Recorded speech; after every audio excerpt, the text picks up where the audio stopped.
Hey everybody, how's it going? Um, since the lack of videos has been incredible, what I thought I would start doing is just recording some of the sketches I'm doing, and excuse me, and maybe just some generic comic book work that I'm doing, just until we can get to the tutorials again. And I know I continually promise you guys this stuff, but hopefully you guys can stick with me, and we'll get there. But as you can see, this is a little bit different here. We're in Manga Studio 5 right now, not EX, just regular 5.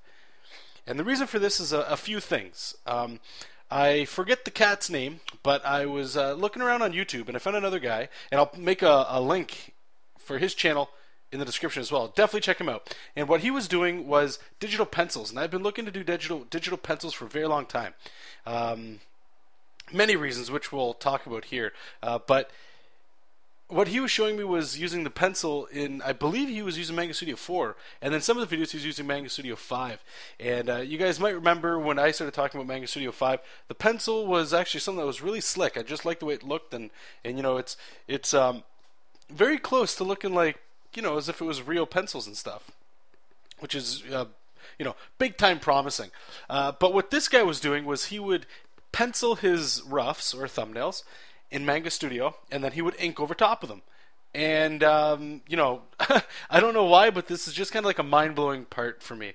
I've never really tried to ink pencils in Manga Studio. It's usually just inking just digitally drawn roughs. And what I've noticed is, at least in my pencil, and like literally if I grab a ballpoint pen or a Bic pen on a piece of paper and I just start doing some rendering and drawing, I personally like the style and the flavor that gives. And it's different. When I go right into Manga Studio and just start inking over roughs, I think I'm still locked in my original school of thought for digital work, which, you know, is getting on 2 years old now, which is the DC Comics Guide to Digitally Drawn Comics, which I think is a fantastic book, but I think some of the methodology and ideology in that book has me trapped. So what I'm hopefully going to do, and you guys can come along with me on a little journey here while we do this, is try to figure out how to get a little bit better, a little bit tighter, a little bit just better in general, pencils in Manga Studio, because I just love Manga Studio. And then inking comic work over that. Now, a couple questions come in where, isn't the whole point of digital inking saving time? Of course it is. Isn't the whole point of digital inking so you don't have to scan, you don't have to, you know, do all these little like monotonous things? Some may argue that you can even skip the pencil stage altogether and then just jump right into the inks. And I totally believe in that. I used to do that for almost, 2 years worth of comic book pages now. But the problem is, like I already said, I feel like my style, when I grab a pen and just sketch, needs to catch up. Or I should say another way, my comic work needs to catch up to my sketching work, which might sound really weird, you know? I think a lot of people, they get stuck in drawing sketches, but they can never commit to like a finished piece. I feel like I'm kind of in the middle, and maybe more towards the other side, where my finished pieces are losing the life, they're losing the energy. So with all that said and done, I'm sure we'll talk about it in length as I keep posting these kind of sketches for Manga Studio that we're just going to do with pencils and stuff. And you know, I dig this pencil here. As you can see, I'm shading the ear and just doing some line work and stuff. But I want to see if I can get something closer to a 2H lead and stuff like that. And some cats, they've linked me to another guy who sells brush settings for, I think, like $3 or something for pencils. So I'll probably look into that as well. But let's just talk about what we're looking at. So this character here is a character of mine, which most of you guys will probably know, but if you're new to the channel, his name's Jessup King, and he was just a character I designed for a, what was it? It was a group of people that got together to just do mini comics. And I think on my channel, it's been so long, you can go back and see some of that work on that. But what this character's turned into is sort of like my little fun guy. You know, I love the Hulk, I love the Thing, I love Juggernaut, I love all these big characters, you know, the big smash and beat the hell out of stuff. And I never really get to draw them in my paid comic work or in work in general.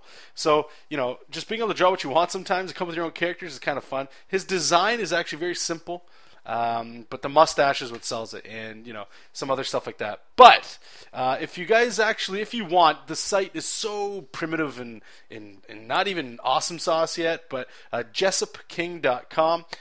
What it will be is a webcomic. And I will give you guys some more information about that. Ideally, I was talking to a buddy of mine, Will Robson, which I will actually be doing another video of that very shortly to promote something that he's about to do. But the webcomic idea, I've just been reading Empowered by Adam Warren. I don't know if you guys are into that. I love Adam Warren's art style, love all that stuff. But Empowered, it's a collection of short stories of a character in a universe that he created. And there was just something liberating about that idea, you know. I've gotten into all this, like how to write stuff and cork boards, so I can do note cards and all this cool stuff. All this cool stuff that I really want to show you guys, and hopefully I can start doing that soon.